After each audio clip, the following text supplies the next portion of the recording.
நம்மளுடைய நோக்கமே பாத்தீங்கன்னா புதுசா வியாபாரம் தொடங்கணும்னு நினைக்கிறவங்களுக்கு ஒரு வாய்ப்பை உண்டாக்கி தரது தான் நம்ம கடையோட நோக்கமே. என்ன சொல்றீங்க? கண்டிப்பா எல்லா கடையிலும் பாத்தீங்கன்னா மினிமம் பர்ச்சேஸ் வேல்யூன்னு சொல்லி ஒரு ஃபிக்ஸ் பண்ணிருப்பாங்க. நம்ம கிட்ட அந்த கான்செப்டே கிடையாது. ஆமா, 5000 10 சொல்லுவாங்க. அந்த இதெல்லாம் பேச்சே கிடையாதுங்க. வீட்ல இருந்து வியாபாரம் பண்ணணும்னு நினைக்கிற ஒவ்வொரு பெண்களுக்கான இது ஒரு மிகப்பெரிய வாய்ப்புங்க. அவங்களுக்காக மட்டும்தான் இந்த பிசினஸ் நோக்கத்துல நம்ம இதை பண்ணிட்டு எப்படின்னு பாத்தீங்கன்னா உதாரணத்துக்கு இது 315 ரூபாங்க இந்த ஐட்டம். சூப்பர் பஃபியா இருக்குண்ணா. பஃபி ஃப்ராக் 315 நிறைய ஐட்டம் நம்ம கிட்ட இருக்கு.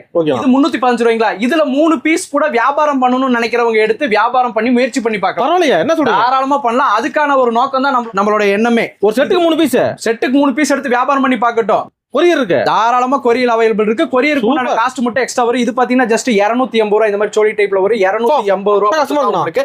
இது பாருங்க 182 ரூபா, 182. இது பாருங்க ஜஸ்ட் 224 ரூபா மட்டும் தான். இதோட காஸ்ட் 224 ரூபா. ரொம்ப கிராண்டா இருக்குண்ணா. எல்லாமே ரிச்சா இருக்கும். நம்மளோட நோக்கமே பாத்தீங்கன்னா வீட்ல இருந்து வியாபாரம் பண்ணணும்னு நினைக்கிறவங்களுக்கான ஒரு வாய்ப்பு தான் இது. ஒரு கால் பண்ணா போதும், உங்களுக்கு தாராளமா போதும். நான் ஸ்கிரீன்ஷாட் சென்ட் பண்ண சொல்லுங்க, தாராளமா எடுத்துக்கலாம். 3 பீஸ் தான் கொரியர். 3 பீஸ்னாலும் கொரியர் பண்ணலாம். உலகம் ஃபுல்லா கொரியர் பண்ற 3 பீஸ்க்கு உண்டான கொரியர் சார்ஜ் மட்டும் எக்ஸ்ட்ரா வரும். நம்ம ஷாப் நேம் என்ன? ஹைசா கார்மெண்ட்ஸ். எங்க இருக்கு கடை? பாத்தீங்கன்னா எக்ஸாக்ட்டா ஃபேஷன் ஃபர்னிச்சர் ஈரோடு சென்ட்ரல் மார்க்கெட்டுக்கு மேல இருக்குங்க நம்ம கடை. 20 சந்தைக்கு பக்கத்துலயே. 20 சந்தைக்கு பக்கத்துலயே நம்ம கடை இருக்குங்க. ஓகே, நன்றிங்கண்ணா. நன்றிங்க.